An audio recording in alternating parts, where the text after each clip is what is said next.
బయటపడతాయని ప్రతిపక్ష నాయకులు వాకౌట్ చేయడం దుర్మార్గమన్నారు విప్ బీర్లా ఐలయ్య.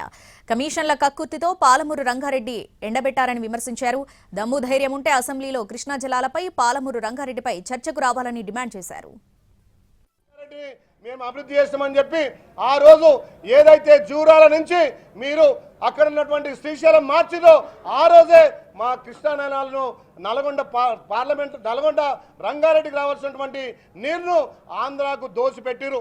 ఇలా 22 పంపులుంటే మీ కమిషన్ల కోసం మీ కక్కుర్తి కోసం 31 పెట్టి ఒక్క పంప్ ఆన్ చేసి మేము పాలమూరు రంగారెడ్డిని మేము నీళ్లు బారించామంటున్నారు. మీరు నీళ్లు బారించలేదు. ఆ రోజు వరదలుగా నిధులు బారించి తప్ప ఏ ఒక్క చుక్క కూడా పాలమూరు రంగారెడ్డి మీరు చేయలేదు. ఎప్పుడైతే జూరాల నుంచి మీరు శ్రీశైలం మార్చిరో అప్పుడే ఇక్కడ పాలమూరు రంగారెడ్డిని ఎండబెట్టిరు. ఒక్క పంప్ హౌస్ ఆన్ చేసి మేము పచ్చగా చేసినామంటున్నారు. ఇలా పాలమూరు నుంచి పాలమూరు రంగారెడ్డి ఎండిపోవడం కారణం మీరే. జూరాల నుంచి శ్రీశైలం మార్చినప్పుడే దాని వ్యయం 80 కోట్లకు పైగా అయింది. మరి 9.5 సంవత్సరాలు ధనిక రాష్ట్రంలో 27,000 కోట్లు పెట్టి మేము 80% పూర్తి చేస్తామంటున్నారు.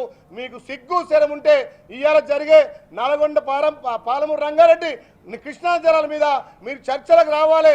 దమ్ము ధైర్యం ఉంటే అసెంబ్లీ సాక్షిగా చర్చలు జరపాలని చెప్పి మీకు తెలియజేస్తూ ఇప్పటికైనా ఫామ్ హౌస్లో పండుకున్నటువంటి కేసీఆర్ను ఈ పాలమూరు రంగారెడ్డి కృష్ణా జలాల మీద చర్చలు రావని చెప్పి మేము డిమాండ్